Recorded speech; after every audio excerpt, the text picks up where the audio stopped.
साक्षात् परब्रह्म तस्मै श्री गुरुवे नमः। अखण्डमण्डलाकारं व्याप्तेन चराचरं तत्पदं दर्शितं देवं तानमामि गुरुदेव। बोलो गुरु भगवान की जय। ओम गजाननं भूतगणाधिसेवितं कपित्तजम्बूफलचारुभक्षणं उमासुतं शोकविनाशकारिकं नमामि विघ्नेश्वर पादपङ्कजं। बोल गणपति गजानन भगवान की जय। सर्वमंगल्य मंगल्ये शिवे सर्वार्थ साधिके शरण्ये त्र्यंबके गौरी नारायणी नमस्ते। शरणागत दीनार्थ परित्राण परायणे सर्वशास्त्र हरे देवी नारायणी नमस्ते। बोल जगदम्बा रानी की जय। ओम जयंती मंगला काली भद्रकाली कपालिनी दुर्गा क्षमा शिवा धात्री स्वाहा सुधा नमस्ते। बोलो अम्बे अम्बालिके। बोल जगदम्बा रानी की जय। कर्पूरी गौरम करुणावतारम संसारसारम भुजगेन्द्रहारम सदा वसंतम हृदयारविंदे भवं भवानी सहितं नमामि। नागेन्द्रहाराय त्रिलोचनाय भस्मांगराय महेश्वराय नित्याय शुद्धाय दिगंबराय तस्मै नाकराय नमः शिवाय। ओम नमः शिवाय। ओम नमः शिवाय। ओम नमः शिवाय। बोले भूत भावन भगवान की जय। महामृत्युंजय भगवान की जय। भगवान श्री गुरुदेव की असीम अनुकंपा से, माता पिता के आशीर्वाद, आप सभी भक्तों के भाग्य के कारण, प्रेम श्रद्धा विश्वास और आप सभी भक्तों की निष्ठा के कारण जगदम्बा परा अम्बा पराशक्ति भगवान शिव की असीम कृपा दसों दिशाओं से हुई है। उनकी कृपा के कारण ही आज भगवान की कथा का 31वां दिवस है। आज 31वें दिवस पर बड़े ही प्रेम और उत्साह के साथ, श्रद्धा और विश्वास के साथ आप सभी भक्त भगवान की कथा का श्रवण कर रहे हैं। इस अमृतमयी कथा का श्रवण करते करते आज भगवान की 31 दिन कथा को हो चुके हैं और आप इस कथा का परम आनंद प्राप्त कर रहे हैं। जो भक्त यहाँ पर उपस्थित हैं वे तो आनंद ले ही रहे हैं, इसके अलावा YouTube के माध्यम से, WhatsApp के माध्यम से अनन्य भक्त भगवान की कथा का आनंद ले। देवी उमा का हिमवान के हृदय तथा मैना के गर्भ में आना, अब मां पार्वती के रूप में हिमालय के यहां प्रकट होने वाली है। मैना ने और हिमालय ने परम तपस्या की है। उस तपस्या के फलस्वरूप जगदम्बा ने प्रसन्न होकर के हिमवान यानी हिमालय के यहां उत्पन्न होने का मां ने आशीर्वाद प्रदान किया है। और अब जगदम्बा जो हैं वो मैना के गर्भ से उत्पन्न होकर के हिमालय के यहाँ पर घोर तपस्या करके भगवान शिव को प्राप्त करने वाला। देवताओं ने भी घोर माता की तपस्या की है और मंत्रोच्चार किया है कि मां आप आए और इस जगत का उद्धार करें। ब्रह्मा जी कहते हैं कि नारद तदंतर मैना और हिमालय आदर पूर्वक देव कार्य की सिद्धि के लिए कन्या प्राप्ति हेतु वहां जगत जननी भगवती उमा का चिंतन करने लगे, जो प्रसन्न होने पर संपूर्ण अभिष्ट वस्तुओं को देने वाली है। और वे महेश्वरी उमा अपने पूर्ण अंश से गिरिराज हिमालय के चित्त में प्रविष्ट हुई। इससे उनके शरीर में अपूर्व एवं सुंदर प्रभाव, वे आनंद मग्न हो अत्यंत प्रकाशित होने लगे। इस अद्भुत तेजो राशि से संपन्न महामना हिमालय अग्नि के समान अदृश्य हो गए। तत्पश्चात सुंदर कल्याणकारी समय में गिरिराज हिमालय ने अपनी प्रिया मैना के उदर में शिवा के उस परिपूर्ण अंश का आधान किया। इस तरह गिरिराज की पत्नी मैना ने हिमवान के हृदय में विराजमान करुणा निधान देवी की कृपा से सुखदायक गर्भ धारण किया। संपूर्ण जगत की निवास भूता देवी के गर्भ में आने से गिरि प्रिया मैना सदा तेजो मंडल के बीच में स्थिर होकर अधिक शोभा पाने। अपनी प्रिया शुभांगी मैना को देखकर गिरिराज हिमवान बड़ी प्रसन्नता का अनुभव करने लगे। गर्भ में जगदम्बा के आ जाने से वे महान तेज से संपन्न हो गई। मुनि उस अवसर में विष्णु आदि देवता और मुनियों ने वहां आकर गर्भ में निवास करने वाली शिवा देवी की स्तुति की और तदंतर महेश्वरी की नाना प्रकार से स्तुति करके प्रसन्न चित्त हो गए। वे सब देवता अपने अपने धाम को चले गए। जब 9वां महीना बीत गया, 10वां भी पूरा हो चला, तब जगदम्बा कालिका ने समय पूर्ण होने पर गर्भस्थ शिशुओं की जो गति होती है उसी को धारण किया, अर्थात जन्म ले लिया। उस अवतरण से आद्याशक्ति सती साध्वी शिवा पहले मैना के सामने अपने ही रूप में प्रकट हो गए। बसंत ऋतु में चैत्र मास की 9वीं तिथि को मृगशिरा नक्षत्र में आधी रात के समय चंद्र मंडल आकाश गंगा की भांति मेनका के उदर से देवी शिवा का अपने ही स्वरूप में प्रादुर्भाव हुआ। उस समय संपूर्ण संसार में प्रसन्नता छा गई। अनुकूल हवा चलने लगी जो सुंदर, सुगंधित एवं गंभीर थी। उस समय जल की वर्षा के साथ फूलों की वृष्टि हुई। विष्णु आदि सब देवता वहां आए। सबने सुखी होकर प्रसन्नता के साथ जगदम्बा के दर्शन किए और शिवलोक में निवास करने वाली दिव्य रूपा महामाया शिव कामनी मंगलमयी कालिका माता का स्तंभन किया। नारद जब देवलोक स्तुति करके चले गए, तब मेनका उस समय प्रकट हुई। नील कमल दल के समान कांति वाली श्याम वर्णा देवी को देखकर अतिशय आनंद का अनुभव करने लगे। देवी के उस दिव्य रूप का दर्शन करके गिरिप्रिया मैना को ज्ञान प्राप्त हो गया। वे उन्हें परमेश्वरी समझकर अत्यंत हर्ष से उल्लसित हो उठी और संतोष पूर्वक बोली। मैना कहती हैं कि जगदम्बे महेश्वरी, आपने बड़ी कृपा की जो मेरे सामने प्रकट हुई। अंबिके, आपकी बड़ी शोभा हो रही है। शिवे, आप संपूर्ण शक्तियों में आद्या शक्ति तथा तीनों लोकों की जननी हैं। देवी, आप भगवान शिव को सदा ही प्रिय हैं तथा संपूर्ण देवताओं से प्रशंसित पराशक्ति हैं। महेश्वरी, आप कृपा करें और इसी रूप से मेरे ध्यान में स्थित हो जाए। साथ ही मेरी पुत्री के रूप में प्रत्यक्ष दर्शनीय रूप धारण करें। ब्रह्मा जी कहते हैं कि नारद पर्वत पत्नी मेनका की यह बात सुनकर अत्यंत प्रसन्न हुई। शिवा देवी ने उस गिरि प्रिया को इस प्रकार उत्तर दिया। देवी बोली, मैना, तुमने पहले तत्परता पूर्वक मेरी बड़ी सेवा की है। उस समय तुम्हारी भक्ति से प्रसन्न हो मैं वर देने के लिए तुम्हारे निकट आई। वर मांगो। मेरी इस वाणी को सुनकर तुम जो वर मांगा वह इस प्रकार है। महादेवी, आप मेरी पुत्री हो जाएं और देवताओं का हित साधन करें। तब मैंने तथास्तु कहकर तुम्हें सादर वर दे दिया था और मैं अपने धाम को चली गई थी। गिरिकामिनी, उस वर के अनुसार समय पाकर आज मैं तुम्हारी पुत्री हुई हूँ। आज मैंने जो दिव्य रूप का दर्शन कराया है, इसका उद्देश्य इतना ही है कि तुम्हें मेरे स्वरूप का स्मरण हो जाए। अन्यथा मनुष्य रूप में प्रकट होने पर मेरे विषयों में तुम अनजान ही बनी रहती। अब तुम दोनों दंपत्ति पुत्री भाव से अथवा दिव्य भाव से मेरा निरंतर चिंतन करते हुए मुझ में स्नेह रखो। इसमें मेरी उत्तम गति प्राप्त होगी। मैं पृथ्वी पर अद्भुत लीला करके देवताओं का कार्य सिद्ध करूंगी।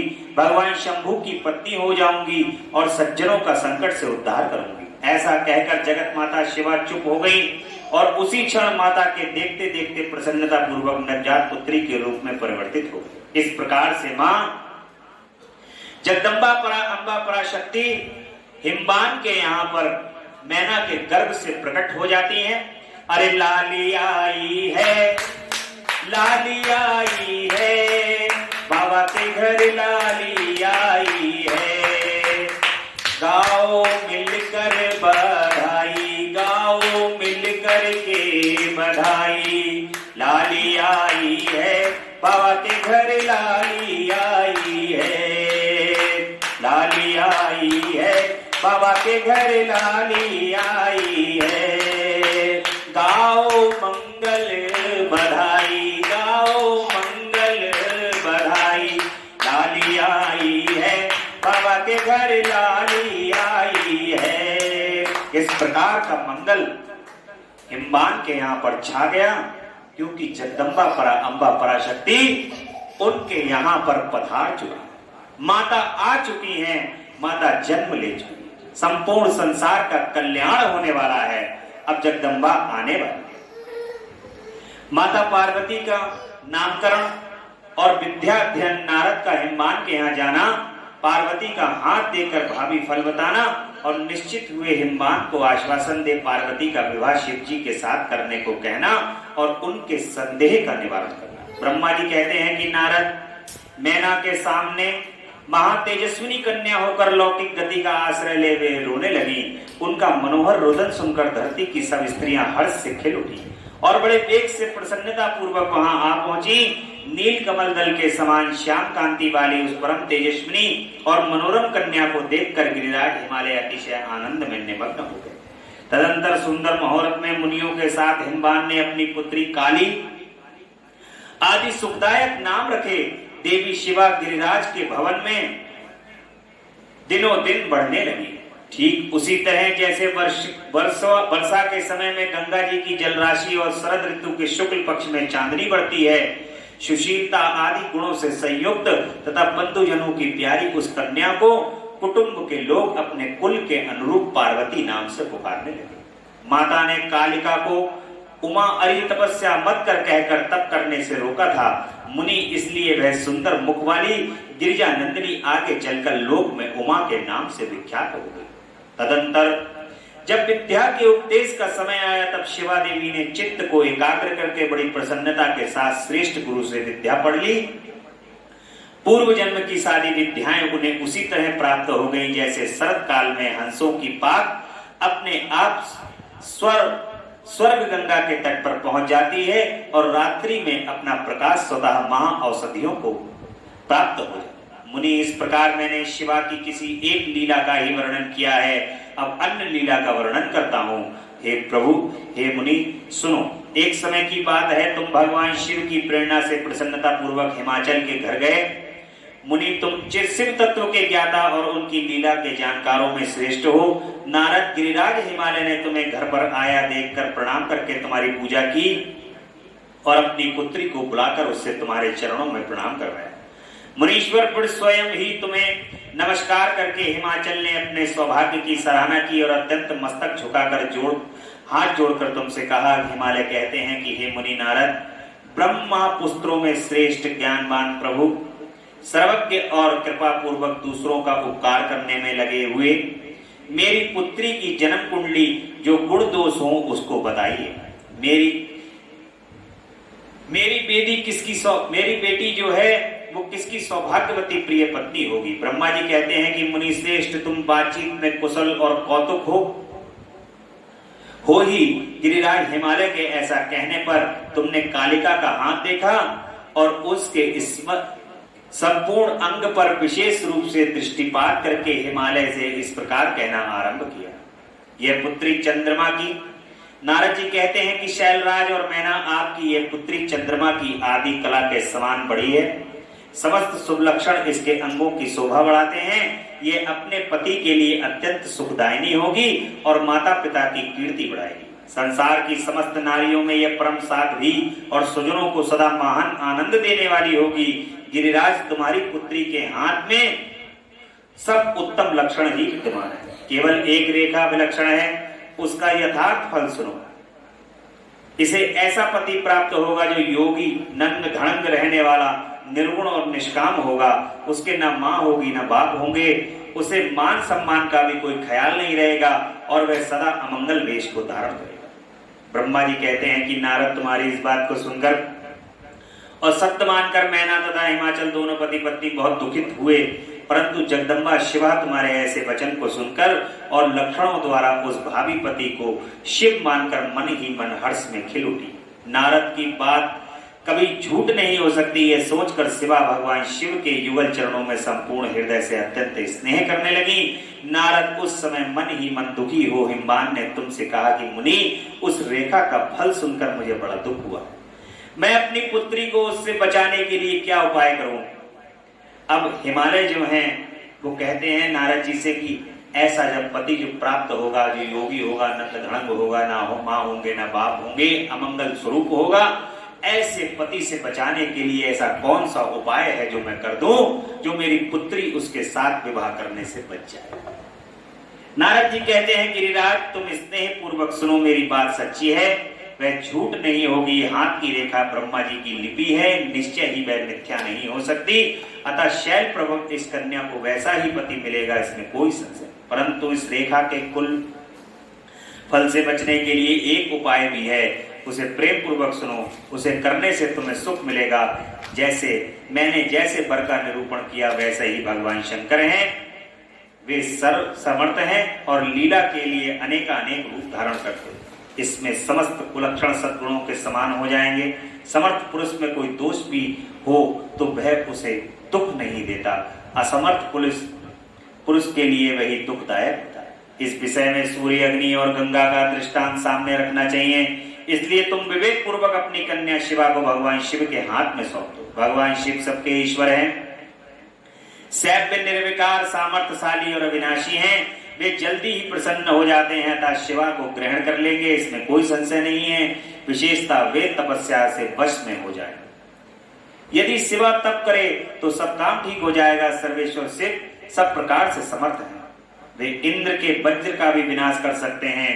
ब्रह्मा जी उनके अधीन हैं तथा वे सबको सुख देने वाले हैं। पार्वती भगवान शंकर की प्यारी पत्नी होंगी, वह सदा रुद्र देव के अनुकूल रहेंगी, क्योंकि वह महासाध्वी और उत्तम व्रत का पालन करने वाली तथा माता पिता के सुख को बढ़ाने वाली हैं। यह तपस्या करके भगवान शिवा के मन को अपने बस में कर लेंगी और वे भगवान भी इसके सिवा किसी दूसरी स्त्री से विवाह नहीं करेंगे। इन दोनों का प्रेम एक दूसरे के अनुरूप है, वैसा उच्च कोटि का प्रेम ना तो किसी का हुआ है और ना इस समय और ना आगे ही होगा। गिरिश्रेष्ठ, इन्हें देवताओं के कार्य करने हैं, उनके जो काम नष्ट प्राय हो गए हैं उन सबका उनके द्वारा पुनः उज्जीवन या उद्धार होगा। अद्रिराज, आपकी कन्या को पाकर ही भगवान हर अर्धनारीश्वर होंगे। इन दोनों का पुनः हर्ष पूर्वक मिलन होगा। आपकी ये पुत्री अपनी तपस्या के प्रभाव से सर्वेश्वर महेश्वर को संतुष्ट करके उनके शरीर के आधे भाग को अपने अधिकार में कर ले, उनका अर्धांग बन जाएंगी। गिरिश्रेष्ठ, तुम्हें अपनी यह कन्या भगवान शंकर के सिवा दूसरे किसी को नहीं देनी चाहिए। यह देवताओं का गुप्त रहस्य है, इसे कभी प्रकाशित नहीं करना है। हिमालय ने कहा कि ज्ञानी मुनि नारद, मैं आपको एक बात बता रहा हूं, उसे प्रेम पूर्वक सुनिए और आनंद का अनुभव कीजिए। सुना जाता है महादेव सब प्रकार की आसक्तियों का त्याग करके अपने मन को संयम में रखते हुए नित्य तपस्या करते हैं। देवताओं की भी दृष्टि में नहीं आते हैं। देवऋषि ध्यान मार्ग में स्थित हुए वे भगवान शंभु पर ब्रह्म में लगाए हुए अपने मन को कैसे हटाएंगे, ध्यान छोड़कर विवाह करने को कैसे उद्यत होंगे, इस विषय में मुझे महान संदेह।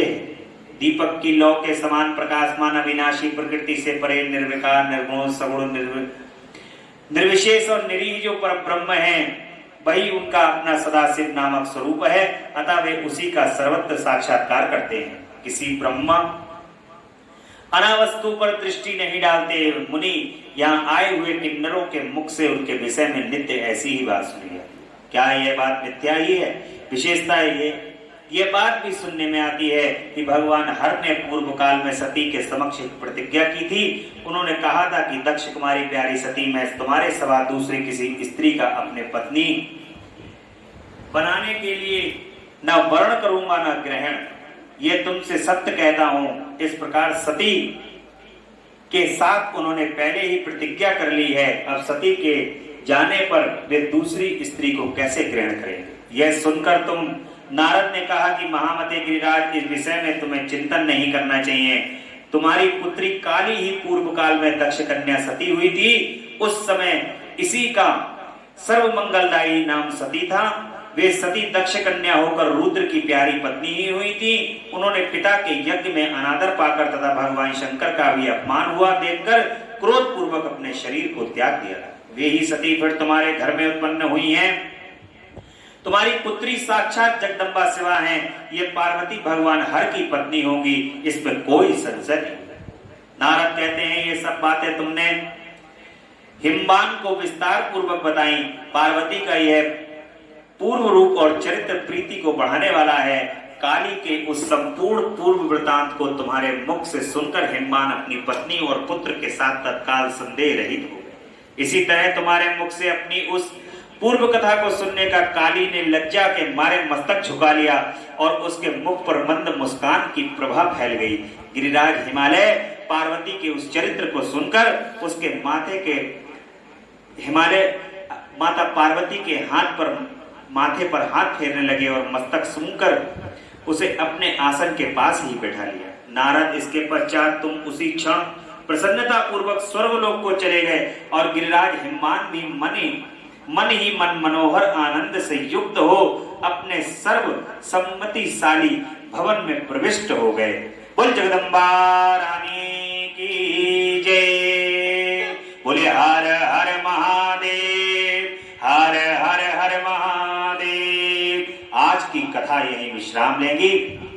कल की कथा में मैना और हिमालय की बातचीत, पार्वती तथा हिमवान के स्वप्न तथा भगवान शिव से मंगल ग्रह की उत्पत्ति का प्रसंग सुनेंगे बड़े ही प्रेम से। बोले सच्चे दरबार की जय। तेरा पल पल बीता जाए मुख से जप ले नमः शिवाय। तेरा पल पल बीता जाए मुख से जप ले नमः शिवाय। ओम नमः शिवाय, ओम नमः शिवाय, ओम शिवाय, ओम नमः शिवाय। मुसाफिरी जब पूरी होगी चलने की मजबूरी होगी। मुसाफिरी जब पूरी होगी चलने की मजबूरी होगी। अवसर खाली न जाए मुख से जप ले नमः शिवाय। तेरा अवसर खाली न जाए मुख से जप ले नमः शिवाय। ओम नमः शिवाय, ओम नमः शिवाय, ओम नमः शिवाय, ओम नमः शिवाय। शिवाय नमः शिवाय, नमः शिवाय, नमः शिवाय। तेरा पल पल बीता जाए मुख से जप ले नमः शिवाय। तेरा पल पल बीता जाए मुख से जप ले नमः शिवाय। नमः शिवाय, नमः शिवाय, नमः शिवाय, शिवाय नमः शिवाय, नमः शिवाय, नमः शिवाय, नमः शिवाय। तेरा पल पल बीता जाए मुख से जप ले नमः शिवाय। बोल सच्चे दरबार की जय। आनंद कंद भगवान की जय। महामृत्युंजय भगवान की जय। बोलो हर हर महादेव, हर हर हर महादेव। शिव शंभु कैलाशपति।